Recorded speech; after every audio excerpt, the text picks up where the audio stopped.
भांग, गांजा और चरस, अरे वाह, ये प्रसाद है या परेशानी की शुरुआत? गौरव, झारखंड। अच्छा भैया, भांग, गांजा और चरस ये प्रसाद है या परेशानी की शुरुआत? इनको हटाओ, भांग, गांजा, चरस को हटाओ, परेशानी पे आओ। क्या परेशानी कोई भी चीज आपको दे सकती है? आपने एक चीज का नाम लेना भूल गए आप, शराब, दारू, वारुणी, अलग अलग नाम है, उसको भी तो नाम कीजिए। क्यों पीते हैं लोग? कोई भी नशा लोग करते क्यों हैं? और उस नशे में वो हो क्या जाते हैं? कभी देखा है? सुबह का थका हारा जागा हुआ आदमी दिन भर काम करता है, थका हारा आता है, कहता है चलो ड्रिंक पीता है। अब सबके अपने अपने पैटर्न होते हैं। जो अंदर सबकॉन्शियस में भरा पड़ा है उसको बाहर निकालना है। अंदर अगर नेगेटिविटी है तो पूरी नेगेटिविटी बाहर निकाल देनी है। पॉजिटिविटी तो होती तो शराब की जरूरत ना पड़ती। पॉजिटिविटी होती तो शराब की जरूरत नहीं पड़ती। अपने अंदर जितनी आप बोलते हैं ना नेगेटिव एनर्जी, दरबार लगते हैं, ये सब एक साइकोलॉजिकल खेल है। इसका अध्यात्म से कोई लेना देना नहीं है। जब आपको यही बता दिया जाएगा कि सारे दर्द की दवा तो आप ही हैं, तो फिर किसी की दुकान कैसे चलेगी? और आप मानते नहीं है लेकिन इस बात को। हर बार संत होते हैं, महात्मा होते हैं, अलग अलग रूप होते हैं, आपको यही बात समझाते हैं। सूफी होते हैं, यही बात कहने की वो आपको नहीं बताते। आप समझते हैं आपको कह रहे हैं, वो अपना जीते हैं। और वो जो अपना जीते हैं ना, वो अपना उन सब में जो बैठा हुआ है तत्व, एनर्जी, वो आंदोलित हो जाती है।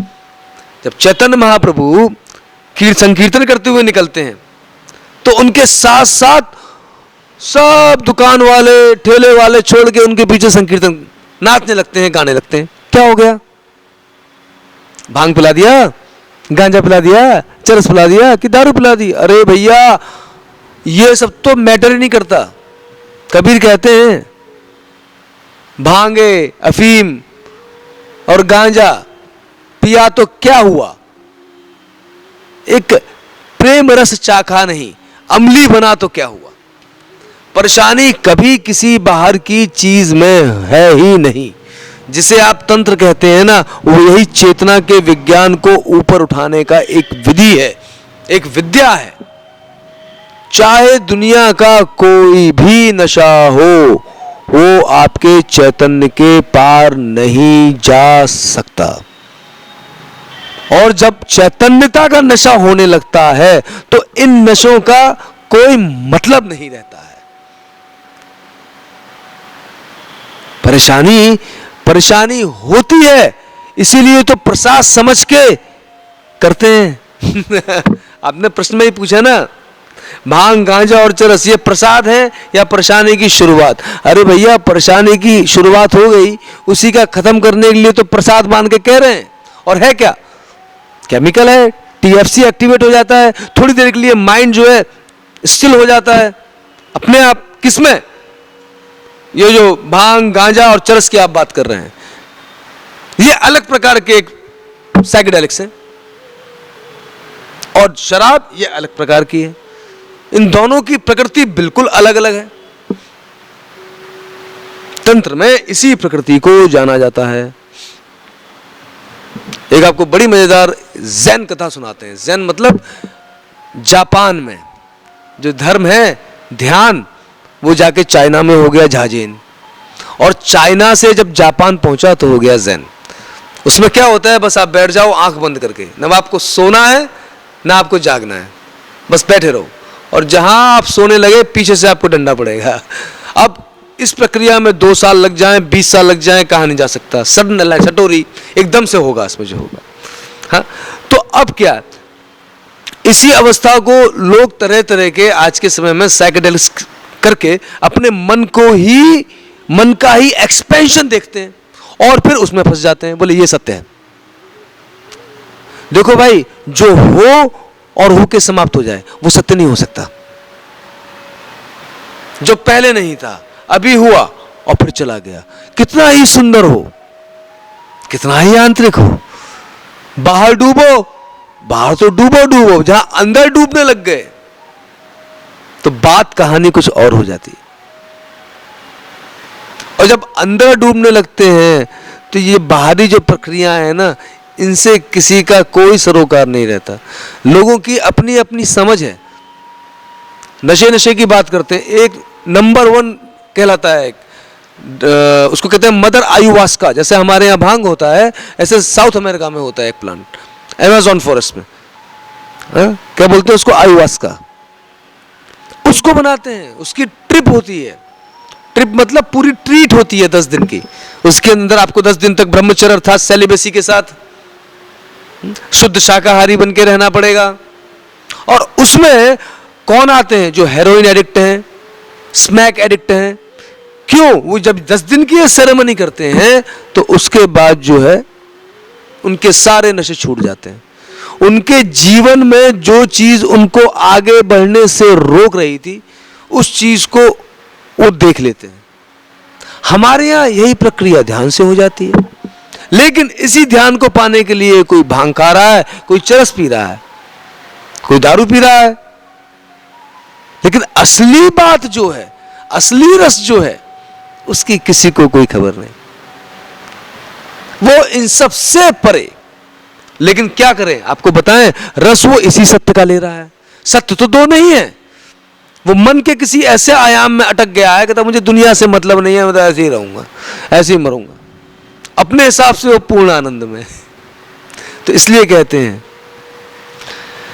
कि परेशानी की शुरुआत होने ही मत दो ना, तो यहां तक बात पहुंचेगी नहीं। और परेशानी की शुरुआत कैसे नहीं होगी? जब सजग रहोगे, पूरे रहोगे। सामने परेशानी है और तुम पूरे सामने हो तो तुरंत उसका समाधान है। कभी कोई चीज अचानक से होती है, ड्राइव कर रहे हो, साइकिल चला रहे हो, मोटरसाइकिल चला रहे हो, सामने से एकदम से ट्रक आ गया या गाड़ी आ गई, साइंस से आपने निकाल लिया, तो बच गए। क्या हुआ उन क्षणों में? हुआ क्या? चैतन्य पूरा एक साथ हो गया। उस समय विचार के लिए समय नहीं है ऑपरेट करने का कि मैं यहां से जाऊंगा कि मैं वहां से जाऊंगा। विचार गया, एनर्जी पूरी टोटल हो गई और उसी में ही बैलेंस होकर निकल गया। आपने कहा हे भगवान, ओ गॉड, थैंक गॉड, हम बच गए भगवान, बड़ा आनंद आया। तो अगर जीवन के हर क्षण को पूर्णता से जियोगे तो नशेबाज आपको देख के अपना नशा छोड़ देंगे। है ना? हमारे प्रभुपाद गए थे, विदेश गए थे, आसपास सब हिप्पी थे, बड़े बड़े नशेबाज थे भाई, छोटे मोटे नहीं।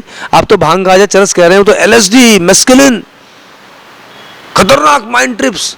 जैसे आप जो देखेंगे भगवान कृष्ण आ रहे हैं, जो आप सोचना चाहेंगे वैसा ही डायमेंशन अंदर हो जाएगा। लेकिन हमारे प्रभुपाद क्या करते थे? सन्यासी थे, अपना भोजन पकाते थे, किसी से कुछ नहीं कहते थे। और ये लोग उनको पहले बहुत सताए, परीक्षा लिए इनकी, क्या क्या नहीं, अपशब्द नहीं बोले, ईंटे पत्थर नहीं मारे, कुछ नहीं बोले।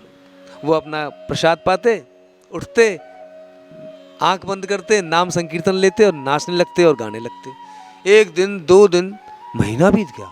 उन्होंने पूछा ये कौन है, ये कौन सा नशा करते हैं? पहुंच गए, बोला आप कौन सा नशा करते हैं, हमको भी कराओ। हमारे बाबा ने कहा नहीं, तुमको अगर वो नशा करना है तो ये सब छोड़ना पड़ेगा। वो नशा इतना शुद्ध है, इतना प्योर है, इतना होल है, उसको तो Holi vibration, Holi and Holi both, पवित्र भी और पूर्ण भी, दैट इज कृष्ण। और उनके होने से वो वाइब्रेशन फैलती चली गई। आप समझे? 60 साल की उम्र में जिसे आप एक वृद्धावस्था कहते हैं, और थोड़े ही समय में पूरे विश्व में हरि नाम संकीर्तन वाइब्रेशन फैल गया। कैसे? जो जिएगा उससे अपने आप फैलेगा। तो इनको छोड़ना है तो इनके बारे में सोचना बंद करो कि इनको छोड़ना है। इनसे जो बड़ी चीज है, जो तुम्हारे हृदय के पीछे धड़क रही है, जिससे सारे रस निकल रहे हैं, जो तुम्हारा मन है, उसको पवित्र करना आरंभ करो।